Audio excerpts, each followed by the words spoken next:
The Icons of Real Estate Podcast. Are you ready to learn the proven money-making secrets from top-producing icon agents? Ready to skyrocket your business? This podcast is for you. Tune in every week with your host, Tomasz Fonseca, and find out how to implement proven strategies to 10 times your business, from $3 million to $30 million in just 12 months. Brought to you by the Masters at Real Estate Marketing, Arter SEO.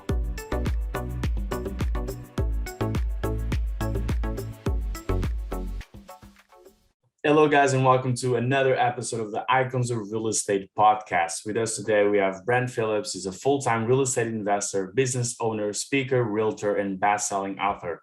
He has been featured on Fox News as a real estate expert and hosts local seminars and training events. And now he's being featured on the Icons of Real Estate podcast. Welcome to the show, Brant. Hey, thanks for having me on. Our pleasure. So tell me, let's start with your real estate journey. So please spare no details. We do like a good story. How many hours do we have? I'm just kidding. My story is I was 7 years in law enforcement. I was really happy with that, and I didn't have many other goals and aspirations, to be quite honest. I enjoyed what I did. But, things kind of change in politics and things like that. There were things that I didn't set well with me that were happening. Mm-hmm. And then I met my wife. We had a child. So the world changed. So I decided to leave law enforcement, and mainly because of the politics and the hours, and weekends and holidays. Spend more time with my family. And so I got a job in corporate America. I hated it from day one. I absolutely hated it. But I did it for 4 or 5 years. But, soon thereafter, I started working in corporate America. I started thinking to myself, like, man, there's got to be something else to making money in life. Because I was in a kind of a dark place, like with thinking about working like a job and the kind of stuff like that the rest of my life. So took me a couple of years to figure out what the heck I wanted to do. I tried all kinds of little things, and kind of stumbled on real estate. And so when I stumbled on real estate, it was 2007, or actually late 2006, when I first started like, okay, I'm going to do this. And my claim to fame, I guess, is that my wife and I were living in an apartment. We didn't have any money. We had watched this. We went through this Dave Ramsey program. We paid off our student loans and our bad credit card bills. We had like no financial education. I didn't really care much about money. I never had like big goals or aspirations to get rich or wealth or anything like that. I just wanted to enjoy life and maybe help a few folks, Mm-hmm. And so anyways, we did the Dave Ramsey thing and pretty much paid off our debt. And then I read Robert Kiyosaki, who was a total, opposite end of the spectrum when it comes to financial philosophy. And he talked about, leverage, use the word debt as leverage, and good leverage versus bad, good debt and bad debt. So I literally used a credit card that we had just paid off as a down payment to buy a rental property. And so I bought 10 rentals that year, 2007. I bought 10 rentals in 2008. While all still working my job, and more rentals began in 2009. So I had close to about 25 rental properties that I found, renovated with contractors, right? Financed, refinanced, and managed while working my full-time job, and went full-time into real estate 2009. That's when I also got my license in 2009, not because I had zero desire to be a realtor, to be honest. But I'm like, well, it may help since I'm full-time investing, about to be, and as a hedge against my, sorry, someone walking in. It was kind of a hedge against, in case my investing plans didn't work out, I could, kind of fall back on the real estate license, so to speak. So I went full-time 2009. So I'm probably much older than you. I'm getting people are like, oh, you're old, you're OG, you're old school. So here we are, 2022. It looks like we're going into another down cycle. I've been waiting for this for like so incredibly long. Not like I know that there's pain and suffering out there and there's going to be a lot of heartache, but it's also opportunity, and I've been waiting for this. And so anyways, yeah, I've been doing this since 2009 full time, and we've gone on to flip hundreds of homes, owned 100 and something rentals. We've built homes, we've done commercial, we have multiple mobile home parks, RV parks, raised I don't know how much money, tens of millions of dollars, very, very, very, very fortunate to have very close private lender relationships, and I've kept a perfect track record with them. That's what I do. I'm just a, real estate entrepreneur, man, done about everything in the business almost. So. Yeah, and you speak in a very tranquil way about it, like it would come like just very natural. But yeah, like tell me like your perspective on the downfall. Is funny because obviously other people are stocking up their weapons and preparing for it, and you seem to be quite positive with it. So tell me, like, what do you have on your mind? Obviously every external factor, every threat can be seen upon as an opportunity, but do you have something in mind to make that a guarantee? Oh yeah. So I mean, this times like this where it looks like we're going to be is where the greatest opportunities are created, right? And Warren Buffett talks about basically don't follow the masses, right? You go the opposite way. And the masses have been, all in the stock and pushing up the stock market, crypto, all this kind of stuff, and just massively driving up values that have not been substantiated by profit or true value, right? So now everything's coming back to earth, and possibly even below earth of even what the value is, where it means it's great buying opportunities. In terms of the real estate market per se, do I have fear, concern, things like that? I guess, but it's probably different than the fear or concern that most people have. A lot of people in real estate right now, and I'm just kind of speaking from the investor side of things, is that, if investors have been speculating, have overpaid on properties or in big development deals, and just basically, didn't have equity, which I also like to refer to equity as oxygen, right? So it gives us room to breathe. Then, they maybe have some difficult times ahead of them. So I've been through some downturns in the market locally, more so than macro wise. Like we were doing a lot of investing in a certain area of a higher end market of Houston. That's like a lot of oil and gas executives, right? And when oil and gas prices crashed many, many years ago, I was holding a bunch of property and I was taking a beating on them. Now I performed 100% of my lenders and, honored all my commitments, but I took losses and I took, like I said, I took a beating and it was painful for me. So, but what it learned from me, what it helped me to learn, or what I learned from it, I was able to extract a very valuable lesson, I've applied, and that is, I really invest in cash flow and I invest in affordable housing, right? So I like to invest kind of in that median real estate market. So if the market shifts and goes up, I may lose some buyers and renters and things like that, but I'm also gaining them because that lower class is moving to the middle class.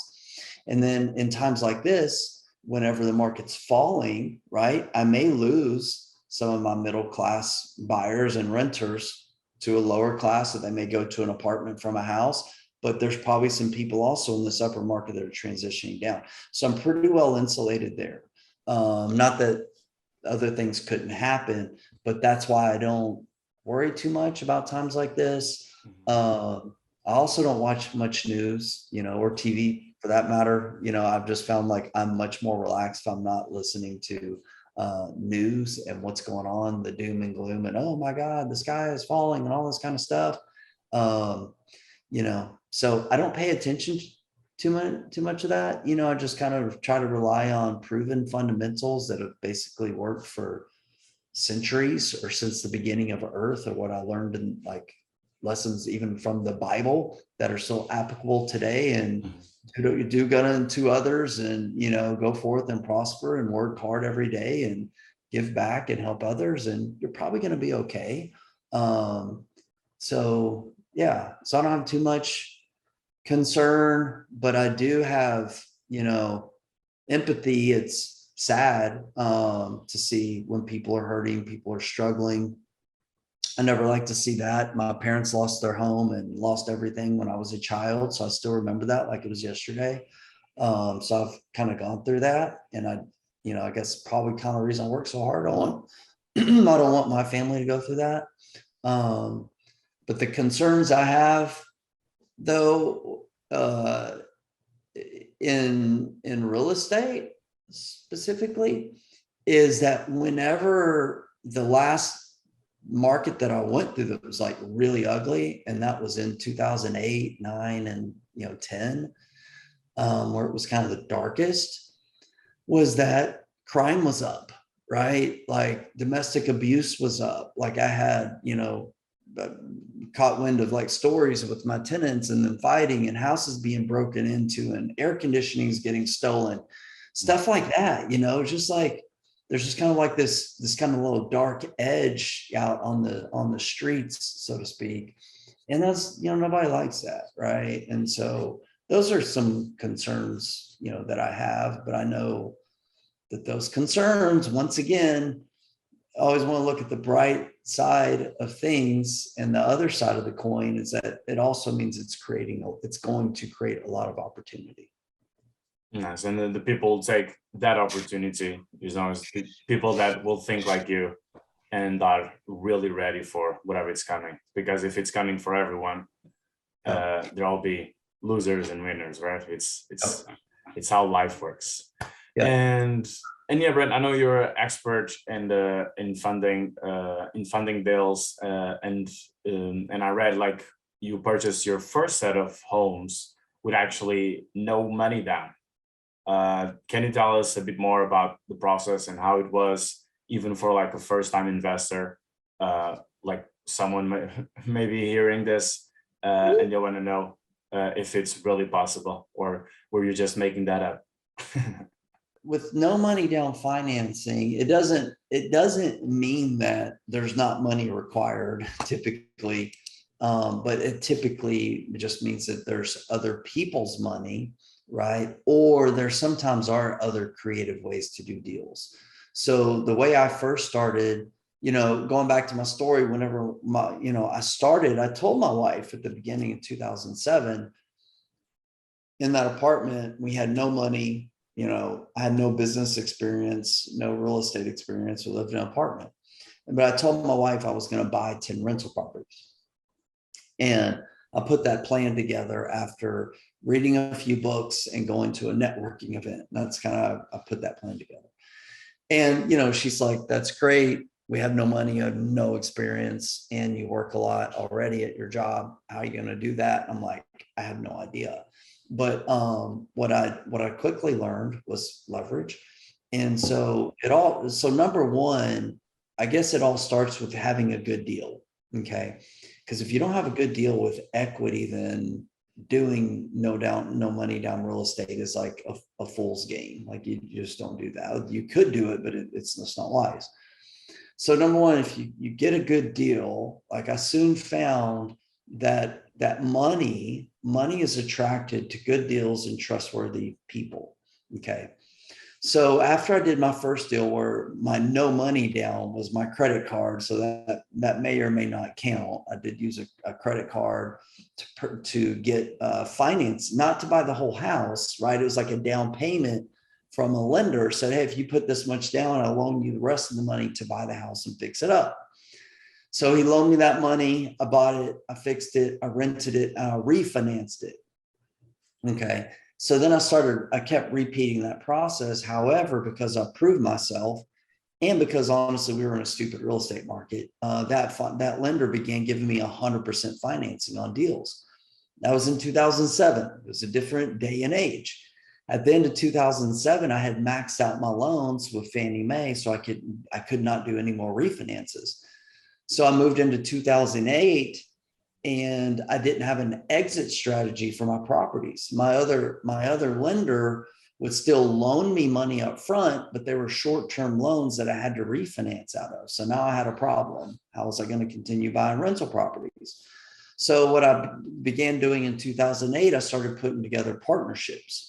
And I went to partners and I said, hey, look, I've learned how to find, renovate, and rent these rental properties. It's 2008 now. Real estate's beginning to be on sale. Would you like to partner with me? I'll do all the work. I just need you to bring the cash to closing. So I put together some small partnerships. I went out and did this 10 more times with none of my own money. Now I was giving up equity, yes, but I had lenders that were providing the capital, right? So I could literally buy an infinite amount of real estate with no money in. 2009 came and I had my 20-something rental properties. And I said, man, 2008 was great doing these partnerships. My partners have been great. However, I'm not sure I want to give up equity anymore.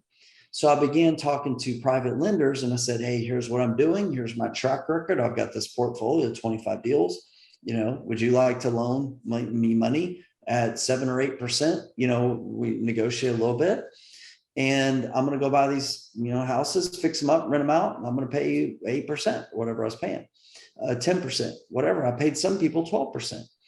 But they would loan me 100% of the financing that I need on those deals, right?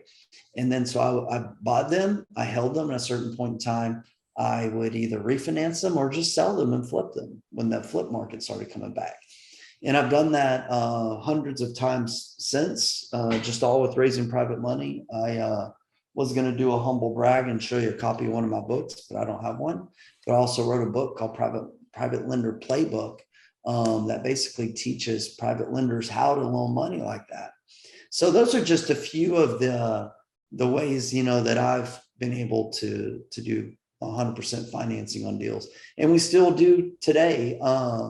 We closed on 100 acres of land last year, around $1 million, I had no money into the game. I did a syndication and raised money. We closed 92 acres last year as well with the syndication. We're closing 197 acres in a partnership deal next week. And we have 150 acres under contract that we're utilizing, other people's money, exchange of value, right? We're putting in the time, the effort, the due diligence, the management to do this deal. And we're giving investors an opportunity to invest that's secured by real estate, above market rates of return, as opposed to the stock market where things are going like this. Our real estate is like, nice and steady. Nice. And yeah, I was actually going to ask you that, like, how do you currently fund your deals right now, comparing to the maybe like 15 years before? You didn't have the funds, you may have the funds now, but you still decide to put like no money down ever and always go for private money. Is that it? Typically. Now I love to put money in real estate, but the thing is, I can borrow money typically anywhere from 5 to 8%, typically 5 to 8%. I'm very skilled at loaning my money at 12 to 15%, plus making origination points and fees. So when I have excess cash, I invest it, loan it out to other investors, because this is what I know and do. So I'm very good at, analyzing deals, talking to borrowers, vetting them, and I've kept a perfect track record on that as well. But that's what I do with my money. I invest my money in real estate, but in other people's deals. Okay. And I borrow money for my deals. And so some people are like, they don't understand that at first. But the thing is, something I like to say is that you can typically tell the experience of the borrower by what they pay for their money. So a brand new real estate investor who doesn't have a lot of, opportunities to get their deal funded, they got to do what they got to do. And that's what I did in the very beginning. I would pay 12, 14% and 2 or 3 points whenever I had to get a deal closed. And I was happy to do it because my numbers worked and I knew I was going to make money. Right. So, that's what I do as a lender. Now, my private lenders typically invest with me, even though it's a lower rate of return or interest they can make. But they really, typically they want the experience. I can say, hey, we've done hundreds and hundreds of deals. We have 100% track record, and they know how we do business. They know a lot of them, like, the attorney that I've used for 12 or 13 years and the title people that I've been working with for years and years and years. They know how we do business and they just want the peace of mind versus, some person's new. They know that 9 out of 10 businesses fail, just like 9 out of 10 real estate investors fail eventually, and they just don't want to take that risk. So that's what I typically do. Borrow, in that 7 to 8% range on average, sometimes as low as 5. And then we loan our money out at higher rates of return. Nice. Yeah, actually, I don't think I ever heard that way. Like, you don't invest your own money in your own deals, but you do ask money to invest in your own deals, and then you loan money to invest in other deals. And yeah, I think that is pretty smart. But yeah, like, of course, you already have, as you said, like a nice track record and a nice network of lenders in your life. For someone that wants to kickstart this, how do they go about attracting lenders into their life? Yeah. So lender attraction is, you're in marketing. So basically, basic rules of marketing apply. There's a lot of different ways that you can do this. But my number one strategy is simply by adding value, right? So leading with value, adding value. And the way that I do that is through education. I just found that if you educate, people, and you are authentically just trying to help them and not sell them, not pitch them, not close them, that there's a percentage of those people that you help that will want to do business with you. Right. And so that's what I've done. I used to do a lot of classes, webinars, courses, things like that, just like free kind of stuff. And, I took the time, I wrote a book called Private Lender Playbook that basically explained, the full process from A to Z that teaches lenders, how to get started, how to analyze deals, how to analyze borrowers, how to safeguard themselves, the type of paperwork that they're looking for, insurance, all just got basically the whole gamut of lending just to safeguard themselves. Right. And so that was a way to lead with value. I didn't make any offer or pitch or promotion for anyone to invest with me, but people do think, reach out and say, hey, I've read your book. It helped me a lot. Could I work with you? Could I lend to you? Or doing case studies. Hey, this is a deal that we did. This is how we found it. This is how we, put together our rehab budget. This is how we secured it with the proper title, commitment, survey, insurance, all those documents. Just explain people, show them the process. And, if enough people see it, and I know that a small percentage of them will want to move forward with it. To me, there's a lot of different investment opportunities out there, but I like to say, I eat my own cooking. Okay. Mm-hmm. I eat my own cooking. I'm not a stock market guy. I'm not a crypto guy. I'm not like what all these, cool, or whatever all the cool kids out there are doing. I invest in real estate. I've done 100 of times. I got my blinders on. I love what I do, and that's all that I do. And that's what I invest in also. My money is all in real estate, right? So I'm not saying, hey, do this, that, another thing, but I'm over here doing something opposite, right? And you see that a lot in the world. But this is what I do, and this is what I teach. It's what I preach. My parents, my in-laws, family members, cousins, like I've all, educate them on this, and they're doing the same thing. So why would I bring my most, closest loved ones in my life and steer them over here if I didn't believe in it authentically, right? And so, yeah, I'm 100% in what I do. Now, like I said, I'm very, very conservative. I do take some risks, but my risks are, I got this from Sam Zell, low risk, high reward. So typically if I'm taking a risk, it's a low risk, but there's a potential for a high reward, not a high risk with a low reward. I don't play that game. So, even though some of my low risk come to fruition, and I'm like, crap, that wasn't supposed to happen. It was like a 5% chance. I'll lick my wounds, extract the lessons, and move on. And my lenders are always taken care of, right? Because they're secured by the real estate. I have a no promissory agreement. I've honored, and that's what I'm most proud of, getting close to like 10,000 mortgages I've paid, of always keeping my agreement with my lenders. And that I know, sadly, that's not the case. I've worked with a lot of lenders who have a sad story working with somebody else. So even if someone is looking at investing in someone else's deal passively, or as a partner, or in a syndication, or in a fund, your job is really to vet the people that you're investing with, not only the deal, but the borrowers. More so, the borrower is more important than the deal, to be quite honest with you, but they're both important. But they have to do their homework. I don't know if this story applies, but I play basketball with one of my boys. I've got 5 kids, well, 3 boys. So one of my sons is really into basketball, and like I beat him. I don't take it easy on him. He's really good. He's very athletic, but I'm still better than him. But I know that time is running out, so I'm taking advantage of it.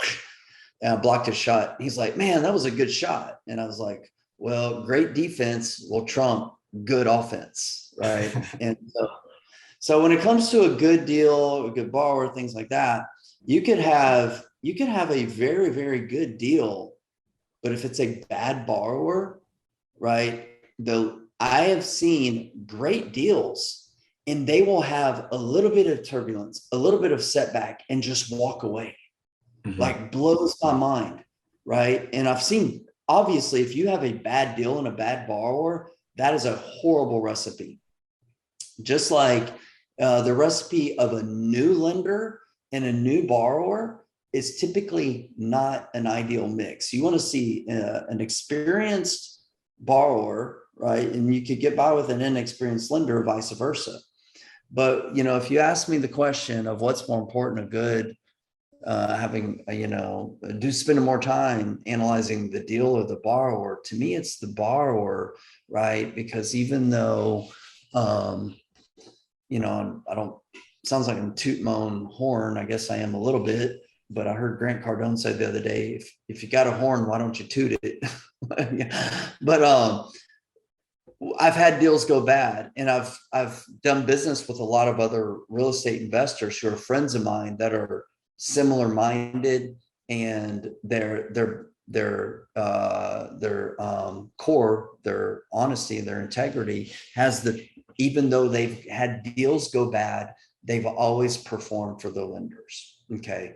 So to me, that's why the borrower, analyzing that borrower, is more important than the deal. Because, I literally told my wife when I started raising private money that, hey, if something goes wrong, when I start raising a lot of money and lenders were committing to me, and my wife said, like, that's great, but you don't seem very happy. And it was because I had all this weight on my shoulders. And I was like, it's great. Like, it is good, but it's also a lot of responsibility. And I told my wife, I'm like, look, if anything ever goes sideways with our business and deals, like we'll sell our house like we did. We moved into a home at that point in time. I was like, we'll sell our personal home. I'm going to make sure my lenders are taken care of because it's just what I'm going to do. And that whatever it takes, it's going to happen. So there's a lot of responsibility with that.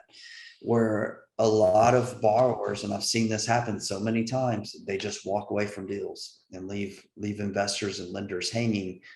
And the lenders don't have the time, the desire, the energy to go fix that real estate problem. Mm-hmm. But that's what they have to do if they take a deal back, right? So that's why I believe that they're both important. Don't get me wrong, but the borrower aspect is much more important. Yeah, nice. I wouldn't say that is the very like general perspective of everyone, because they'll be maybe focused more on analyzing the deals, but yeah, I think that's a nice way of thinking things, Brant. And Yeah. yeah, tell me, like, what are your goals? Where do you go from here? Obviously, you're moving houses right now, so you're moving out of there. That's one goal, but tell me more. I mean, we kind of, our mission statement is to, impact 10,000 lives in the next 5 years through the real estate deals that we do. So what does that look like? I still am running a single family investing business. We're doing around 40 deals a year on the single family side, meaning buying around 40 properties, give or take, each year. And that's what my team's built out to do. And we've been doing that pretty consistently for a while, not looking to grow it until opportunity arrives. So we're going to be analyzing the market. We're not increasing our marketing yet, but we're not decreasing it. I know that's immediately that's where a lot of opportunities are in markets like this is people watch doom and gloom. They cut off their marketing, right? And they stop investing in themselves or their marketing or their business. So we'll see where the market goes, but our single family volume may go up. We're looking to buy 1 to 2 mobile home parks a year. We have done some land development type of deals. We bought 2 last year. We're closing on 2 this year, 1 next week, and another one in 2 or 3 months. So we're continuing to grow that side of things. And then I'm doing a lot of lending and looking to grow that side of business too, to help other, loan to other real estate investors like myself who may just be getting started. Yeah, so that's what we're doing. Nice. Looks good, Brent. And yeah, I appreciate you coming on the show. I don't think we had an episode talking about private money and lending, so that was very good of you to bring that on the table. And yeah, I hope you enjoyed as well. Yeah. Thanks for having me on. My pleasure. See you. All right, guys. Thank you. Thank Take you. care.